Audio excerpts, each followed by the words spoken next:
Hi, and welcome to Gatwick Terminal South. Join us today as we fly with British Airways to Malaga. We've decided we're going to check out business and economy on the same flight. And guess which one of us is flying business? Cheers! And guess who's flying in economy? Now we're going to compare the check-in, baggage allowance and security. We'll tell you about the lounge access and the boarding process. We'll also tell you about the seats and the in-flight service that you get in both cabins.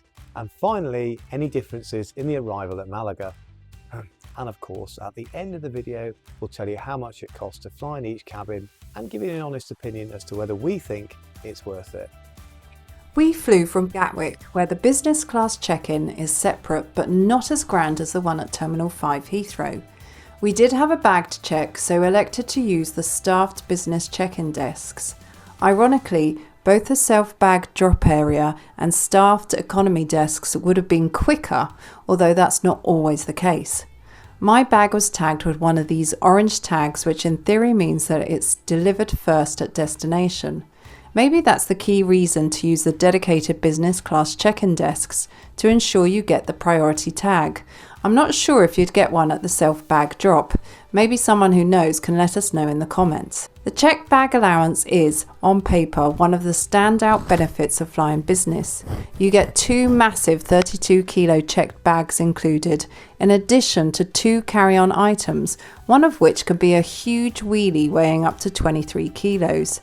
If you flew with an airline such as Wizz Air on the same route, then adding a smaller 10k wheelie and 2 32 kilo suitcases would set you back a massive £185, and that's before you've selected a seat or bought a meal. In BA Economy, your bag allowance depends on which fare you've purchased.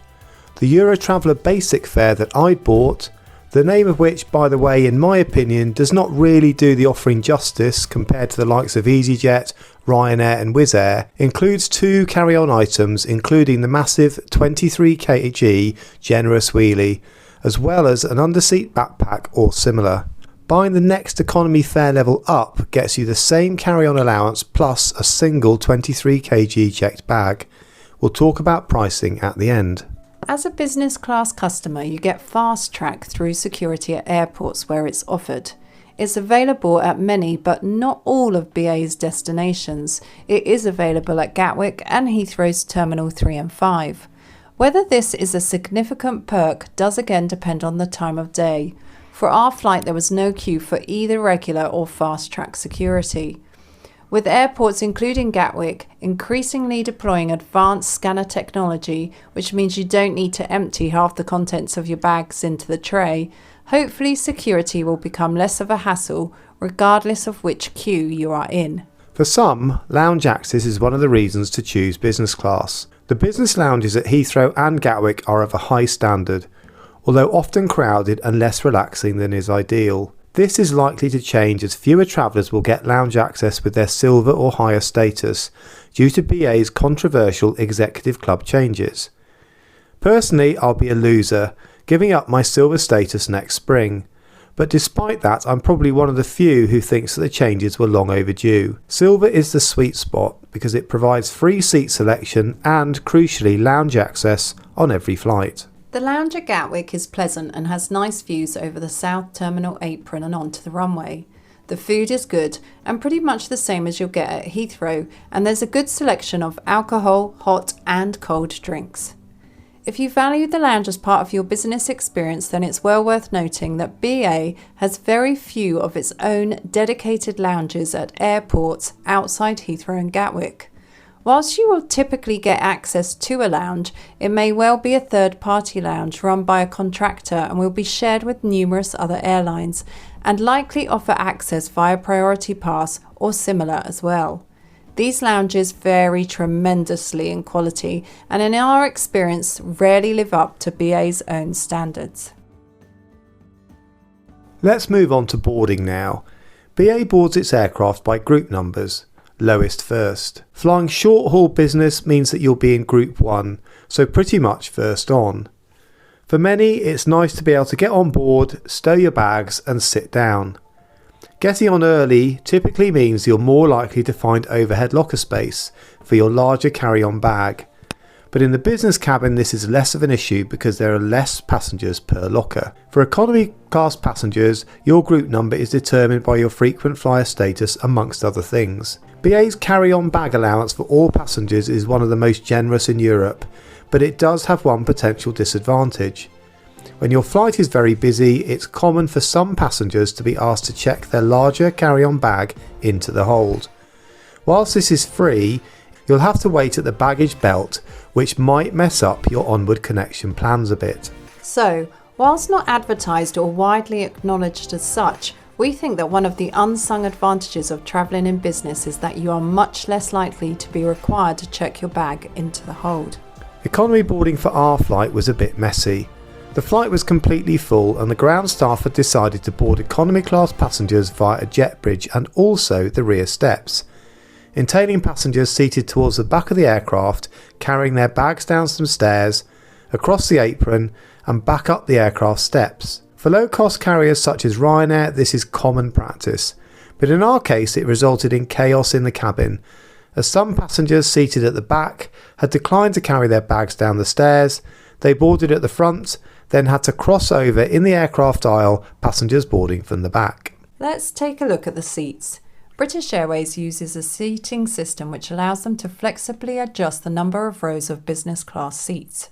They do this by simply moving the curtain up or down the cabin and then blocking the middle seat for rows which are designated as business. This means that for all except the very front rows and any rows in business that happen to be by the emergency exit, the seat pitch in business is exactly the same as economy. The only real difference is that the middle seat is guaranteed to be empty. It's blocked with a small table, which gives you more shoulder room and guarantees a window or aisle seat, but critically no more leg room. I, on the other hand, had booked an emergency exit row seat in economy and thus had unlimited leg room, although I did have someone sitting right next to me. I did this for free by virtue of my silver status. If I had to pay to select a seat, it would have cost me in the region of £40. Our aircraft was an A321, and it's worth noting that the exit row here, row 23, on this aircraft is slightly unusual in it has a row of 2 seats with great legroom, then the row behind only has 1 seat with good legroom, the other 2 are normal seats. Seats in both classes had access to plug power and a USB port. Back in business, I settled in and wondered if I'd be offered a pre-takeoff drink.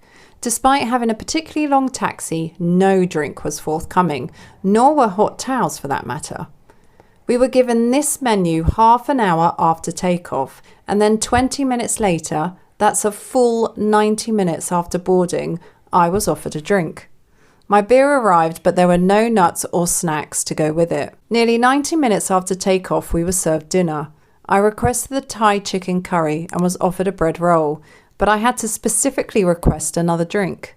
The food was very tasty. My tray consisted of a pasta salad starter, my main course, a nice selection of cheese with chutney and crackers, plus a dessert. About 30 minutes before landing, my tray was cleared away, and I inquired about tea and coffee.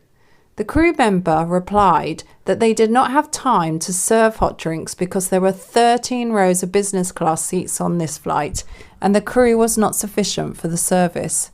Once again, there were no hot towels. In economy, they came round almost immediately after takeoff with a little pack of biscuits for each passenger. BA used to offer a small bottle of water in economy, but in order to reduce plastic waste, they now offer free water in cups on request from the trolley as they do their service. The trolley came round as soon as the crew had served the free biscuits and had 2 trolleys on the go, one from the front and one from the back.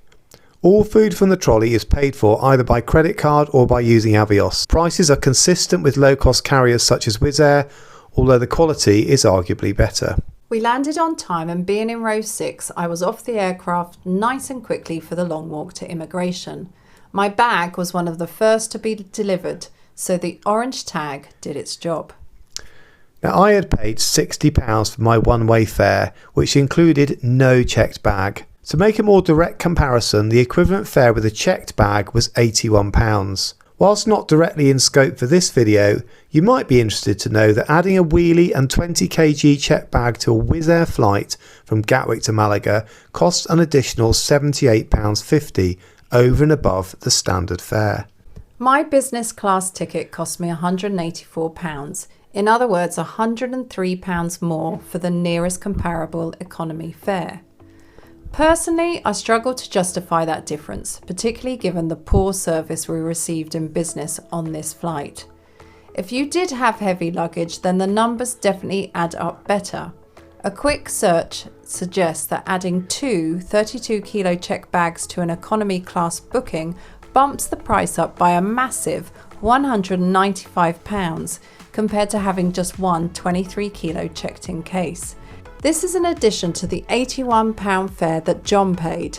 So in that case, the business class upgrade easily pays for itself. We said that we have 5 tips for you if you are seriously considering treating yourself to Club Europe. Tip 1. In our opinion, upgrading on the ex-UK leg makes more sense than the return. This is because flying from Heathrow or Gatwick, you will be able to use BA's own lounges, which are generally better, in our view, than those at outstations. You are also guaranteed a dedicated business check-in area and fast-track security at those airports. Think carefully about upgrading on very early flights though, where you'll have little time to make full use of the lounge. Tip 2. Make sure that you plan your luggage carefully. The one occasion where business likely makes sense is if you will make full use of the 64 kg of checked-in bags. Tip 3. If you aren't going to use that baggage allowance, then do your sums and ask yourself how much the upgrade will cost you and what else you could spend that money on. On longer flights to Eastern Europe or the Canaries, for example, you might find the money better spent on paying for an extra legroom seat in economy. Tip 4. If on a budget, where there are 2 or more of you in your party, you might want to consider the difficult decision of one of you upgrading to business to make use of the luggage allowance and the remainder buying the economy hand baggage only fare. Tip 5. Let's be honest, while BA might have a particularly poor short-haul business class offering, it is by no means alone amongst European airlines, none of whom really offer the same level of business class intra-Europe as airlines in the USA, for example. So, much as we'd have liked to buck the trend and sing the praises of Club Europe, we can't. And so setting your expectations low from the word go will, ironically, make for a better experience. Now thank you for watching.